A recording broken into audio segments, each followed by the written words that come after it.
Think about this. You walked into a room where every person has already decided what you're worth. Jenella Blackwood had been running an empire for 11 years. The kind where powerful men answered on the first ring and her name, spoken in the right circles, stopped conversations cold. She showed up to her sister's engagement party in mechanic overalls. The whispers started before she reached the second table. Jane's fiancé's mother didn't bother keeping her voice down. Old classmates leaned into each other. Laughter spread in the room. Nobody paid attention to the 5 men standing at the far end of the room, the wealthiest men in the city, the ones Jane's fiancé had spent all evening trying to impress. Those men had gone completely, still the moment Jenella walked through the door.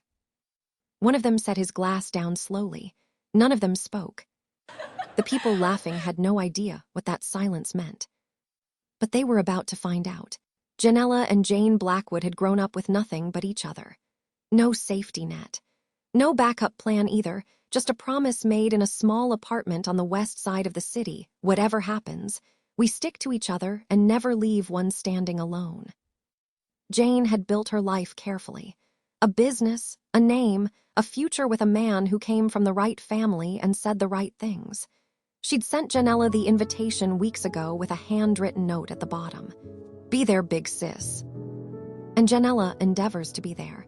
She wouldn't miss her sister engagement party for anything else. She was in the middle of something the day the engagement party date was fixed. 1 through 6 to the south lot. Ensure the vehicles are ready for immediate departure. Move. Copy that, boss. Something she couldn't walk away from cleanly, that required attention that didn't leave room for changing clothes. She drove straight from the yard. She hadn't thought twice about it. Jane had never cared what Jenella wore. That was the whole point of Jane. The problem was that everyone else at the party cared very much of other people's appearance. The venue was full by the time Jenella arrived. Crowds that knew each other from the right schools, neighborhoods, and high standards. When Jenella walked through the main entrance, the reading happened fast. Overalls, work boots, no jewelry, nothing of high standard. Jane's fiancé's mother, a woman named Korina who had spent 40 years building the family wealth, and I've only welcome and mingle with wealthy people. Anyone below that wasn't welcome or worth speaking to. She watched Jenella cross the room and leaned toward the woman beside her. I didn't realize guests were permitted through the main entrance in work clothes, she said. The woman laughed. Maybe she's just here for work. A former classmate of Jane's, someone who had spent 3 years attached to Jane's side when Jane's star was rising, looked at Jenella and looked away quickly. Jane's fiancé, David, was standing near the bar. He saw Jenella come in. He saw his mother's face. He saw the women laughing. He turned back to his drink and said nothing. Jane found Jenella before Jenella found her. She cut through the room fast, her face arranged carefully. You came, Jane said. Said I would, Jenella said. They stood together for a moment. Jane glanced back at David across the room. Something moved behind her eyes and disappeared. Ignore them, Jane said. They don't matter. Jenella looked at her sister. I know they don't. Jane took Jenella to her fiancé, David. Hey dear, this is my elder sister, Jenella. David looked at her up and down and said, Is this low class really your sister? For God's sake, Jane, this is our engagement party. You can't just bring a low life here. My family wouldn't accept that. A long silence followed. The room didn't stop. Korina made another comment, louder this time, about dress codes and basic respect. David's aunt, a woman who had not stopped talking since Jenella arrived, said it was simply extraordinary, the things people wore to formal events these days, as if they'd never been taught better. Someone near the entrance laughed at something Jenella didn't hear, but could read clearly enough from the way the group turned to look at her after. Each time, Jane's jaw tightened. Each time, Jenella didn't react. She stood beside her sister and watched David. David, who was now standing beside his mother, listening to her speak, smiling at whatever she was saying. His eyes found Jenella once, a quick flicker, assessing, and he smiled at his mother again and stayed where he was. He didn't correct her, not even for once. Jane saw it too. She went very still, imagining her in-laws to be looked down on her only family simply because she wore a overall. Jane told David, "I am so disappointed in you." The 5 men at the far end of the room had not moved. They had been there when Jenella arrived, and they had not said a word to anyone since. The other guests had given them a wide berth all evening, not out of rudeness, but out of instinct, the way rooms reorganize themselves around people who carry a certain kind of weight. David had spent the first hour of the party hovering near them, angling for conversation, trying to make the kind of impression that might open a door somewhere. They had been polite, distant. When Jenella walked in, Park Sung-jin had set his glass down. He had not picked it up again. Beside him, Han Seok, the youngest of the 5, 34, the one they called the quiet architect because he built things slowly and they lasted, had turned his attention away from the room entirely. He was watching Jane. Jane, standing beside her sister, her face controlled, her hands still, watching her fiancé and his family, realizing something about them she can't unknow. Han Seok watched that and didn't look away. David's aunt made one more comment, something about mechanics and knowing your place. Sung-jin turned around. He turned slowly. He looked across the room, past the laughing women, past Korina, the guests who had joined in and the ones who had simply let it happen, and he looked at Korina directly. "Does your family know," he said quietly, "who they are speaking to?" The question landed strong. The women near Korina stopped laughing. Korina's smile held for a second, and then didn't. "I beg your pardon. I know you're way above my class, but this woman here is just a low-key status. A nobody. I didn't even realize Jane had a non-useful sibling, though," she said. Sung-jin didn't repeat himself. He looked at David instead. David's face had shifted into something careful and attentive, the face of a man paying very close attention now. "The Tonda strike," Sung-jin said. "Your guests have been entertaining themselves at the expense of the woman who runs it." The room processed that in silence. "That's impossible. Only the Mafia queen rule that organization." Korina said. She said to herself, "She's the Mafia queen. What have I gotten myself into?" Fear overwhelmed her instantly. David knew the name. That was visible, a small contraction around his eyes, a stillness that hadn't been there before. The Tonda strike wasn't the kind of name you heard at dinner parties. It was intact, the name that moved through certain rooms in whispers, attached to decisions that were never written down and agreements that were never broken. The name that meant if you had ever done business at a high enough level in this city, someone along the way had made sure you understood the boundaries. Korina did know and heard of this name. That was also visible. "I'm sorry," she said. "I don't see what that has to do with." Sung-jin stepped closer to Jenella, lowering his voice just enough that only the people nearest to them could hear. "The Korina group," he said calmly. "What would you like done about their partnerships?" The question changed the air in the room. Because everyone suddenly understood, he wasn't asking imaginably. David looked between them, confused at first. Korina's expression tightened. Jenella didn't answer immediately. She glanced once toward Jane, standing silent beside her. Then she looked back at Sung-jin. "Nothing unnecessary," she said, "but I don't allow people who disrespect my family to continue benefiting from my protection." Sung-jin gave a single nod. That was all. No threats, no dramatic declarations. But across the room, Han Seok had already taken out his phone. Kim Yi-won followed. One by one, the 5 men began making calls. Short conversations, precise words. David frowned. What exactly is happening? Nobody answered him. Korina's phone rang. She looked down at the screen, irritation flashing across her face before she answered. "Yes." The irritation disappeared almost instantly. "What do you mean by they pulled out?" The room went still further. Korina turned away slightly, lowering her voice. "No, that's impossible. We finalized that contract last week." "This can be happening." Her face lost color. "What?" The Eastern ports suspended approval. Several guests exchanged uneasy looks. David stepped toward her. "Mother." She ignored him. Another call came through before the first ended. Then another. Her secretary this time. Korina answered sharply. "What now?" Her secretary said, "We're drowning, ma'am." Major investors withdrawing. Banks requesting immediate review. Partnerships terminating effective immediately. Korina gripped the phone tighter. No, no, no. Across the room, Sungjin stood beside Jenella with the calm expression. David's own phone rang. He looked down. Then again. And again.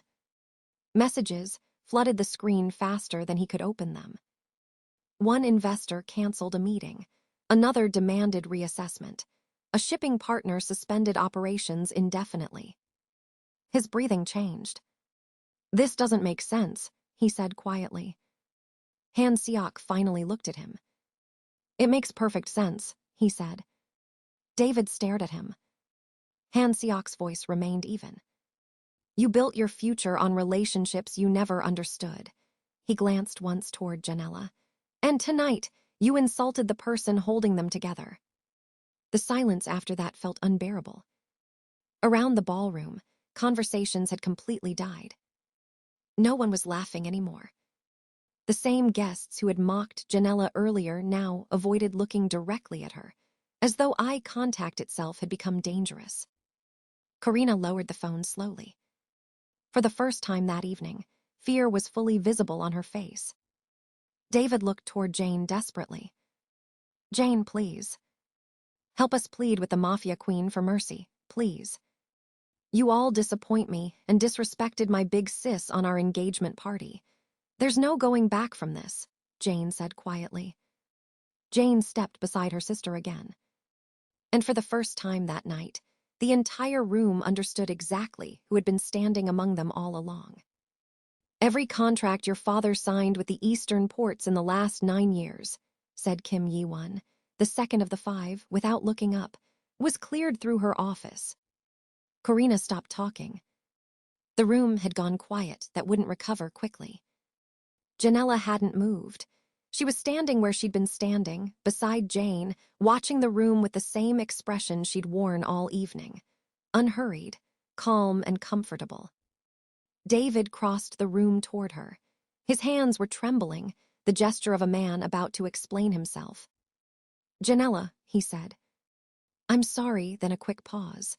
"Mafia queen, I want you to know that what my family said." "I know what they said," Jenella said. "I was here." "Of course, and I should have." "David," she looked at him evenly, "I don't need anything from you." He stopped. Jane had not looked at him during the exchange. She was looking at Jenella. Something had been building behind her eyes all evening, and now it was settled, the way a decision looks once it's already been made. She looked down at her hand. She took the ring off. She didn't make a speech, but she only said, "I'm grateful fate showed me what home I was actually walking into." She set the ring on the table beside her, and she turned and continued standing beside her sister. David looked at the ring on the table, then at Jane. "Jane." "No," Jane said. "If you say my name again, I will make sure you regret it." His voice dropped, the tone he used when he wanted to pull her somewhere private. "We can talk about this," Jane said. "I don't need to talk about it." She didn't look at him again after that. The men were already moving toward Jenella. Not as a group announcement. One by one, naturally, Kim Yi-won reached her first. He inclined his head, the kind of acknowledgement reserved for people who have earned it. "Mafia queen." "It's been some time," he said. "It has," Jenella said. "You should have told us your sister was the occasion. We would have been more useful earlier in the evening." "The evening was fine," Jenella said. He studied her a moment. The corner of his mouth moved. "Yes," he said. "I imagine it was." Korina was still standing where she had been standing, shaking with so many thoughts running through her head. The women who had been laughing with her had redistributed themselves around the room, very busy suddenly with other conversations. David looked frustrated. His aunt in the yellow dress had found somewhere else to be. The room had not recovered its footing. It wasn't going to. Han Siok approached Jenella when the others had moved off. He waited until Jane had stepped away briefly, until it was just the two of them in a pocket of quiet at the edge of the room. He didn't approach Jane. He approached Jenella. "I'd like to speak with your sister," he said, "if you'd allow it." Jenella looked at him. She had noticed him earlier in the evening, not because he had done anything, but because he hadn't.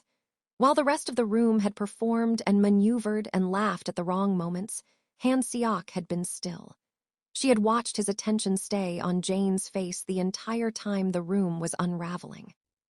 She was deciding now. "She runs her own company," Jenella said. 4 years, built it without anyone's help." "I know," Han Siok said. "I've been watching it for 2 years.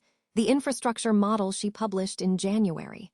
The partnership chain restructure in the 3rd quarter." Jenella was quiet for a moment. "Don't waste her time," she said. Han Siok understood exactly what that meant. "I won't," he said.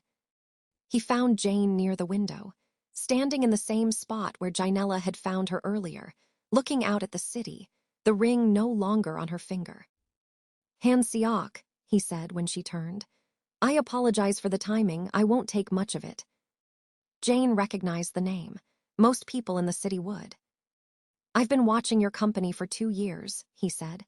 "The way you've managed growth without outside capital, the decisions you've made when you didn't have to make them yet." He paused. "What happened tonight has nothing to do with what I'm about to say, but I'd like to fund your expansion. Full autonomy, no board seats, no interference, 200 billion. Jane looked at him for a long moment. "That's not a small number," she said. "No," he said, "neither is what you've built. I'd need to understand your terms." "My terms are that you keep building it the way you've been building it." He held her gaze. "I've watched what you do with something when you believe in it. I want to see what you do when you have what you actually need." Jane was quiet. "I'll have my team send the proposal tomorrow," Han Siok said. "Take whatever time you need." He nodded once and stepped back. Jenella was waiting by the car when Jane came outside. Jane stood beside her sister. The city spread out ahead of them, lights going on in every direction without stopping. "Han Siok," Jane said. "I know what he is," Jenella said. Jane looked at her. "You told him he could talk to me." "I told him not to waste your time." "He wants to fund the company," Jane said. 200 billion. "I heard." "Jen." "It's a real offer," Jenella said. "He doesn't make ones he doesn't mean." Jane exhaled slowly. 4 years of building something carefully, always just short of what she needed. She knew what 200 billion meant. She knew what it could become. "What do I do with all of that?" she said. The question was bigger than money. They both knew it. Jenella looked at her sister. "Same thing you always do," she said. "You build."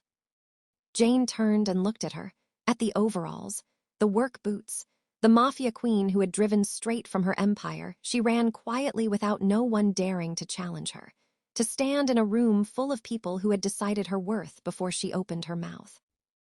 "Thank you for coming," Jane said. "Said I would. You're my family, and I will always be there for you, okay?" Jenella said. They got in the car and drove away. Thanks for watching, viewers, and let me know your thoughts about this beautiful story. I, Charles, welcome you to the secret Mafia love family. Peace on to all. See you in the next one.